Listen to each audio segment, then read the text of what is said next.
तो इस ईरान और यूएसए के वॉर में पाकिस्तान ने इसका खूब ज़्यादा फ़ायदा उठाया है।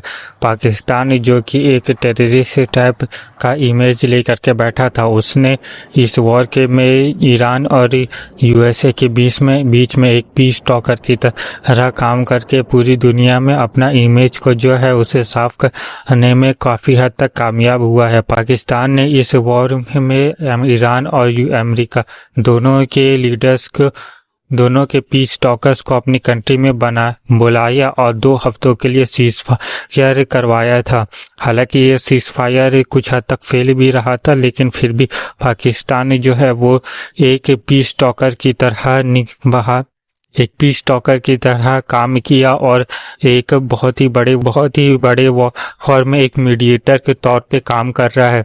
हालांकि ये काम इंडिया जैसे कंट्री को करना चाहिए था, लेकिन इंडिया के जो फॉरेन मिनिस्टर है एस जयशंकर, उन्होंने कहा है कि पाकिस्तान एक दलाली है और हम ये दलाल वालों काम नहीं कर सकते हैं और इसलिए हमने पीस टॉकिंग का काम नहीं किया।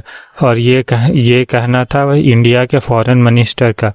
हालांकि पाकिस्तान पे आई तो पाकिस्तान जो कि पिछले साल अप्रैल के टाइम ही उसने इंडिया के ऊपर टेररिस्ट अटैक किया था, जिसमें कई सारे लोग मारे गए थे। उस अटैक के बाद पाकिस्तान को जो आइसोलेट करने की कोशिश हुई थी इंडिया के थ्रू, उसे एक टेररिस्ट ऑर्गेनाइजेशन डिक्लेयर करने की कोशिश की गई थी। वो हम तो इंडिया से हुआ नहीं, बल्कि इंडिया के साथ एक भी कंट्री खड़ा नहीं हुआ जिसने पाकिस्तान को ओपनली क्रिटिसाइज किया हो। और उल्टा जो पाकिस्तान था उसके साइड से चाइना और टर्की ही निकल करके आए जो कि उसे ओपनली सपोर्ट किया, लेकिन इंडिया के साथ एक भी कंट्री ने ओपनली सपोर्ट नहीं किया। और वहीं पाकिस्तान है उसे आईएफसी यूनाइटेड नेशंस में आईएफसी ग्रुप में भी डालने की बात हुई थी। अगर हर पाकिस्तान आईएफसी में चला जाता तो उससे कहीं से भी लोन मिलना मुश्किल हो जाता और इस साइड से इसे पाकिस्तान को काफ़ी ज़्यादा नुकसान पहुंचता, लेकिन इंडिया ये काम भी नहीं कर पाया। और इसके बाद फिर हम देखें तो जब ईरान और यूएसए का जो सीज फायर है अभी के टाइम में ख़त्म हो गया है, क्योंकि 2 हफ्ते बीत चुके हैं, लेकिन उसके बाद भी जो डोनाल्ड ट्रंप है उसने ये कहा है कि हम इस सीज फायर को अभी कुछ टाइम के लिए और भी ज़्यादा एक्सटेंड करेंगे और भी ज़्यादा बढ़ा रहे हैं।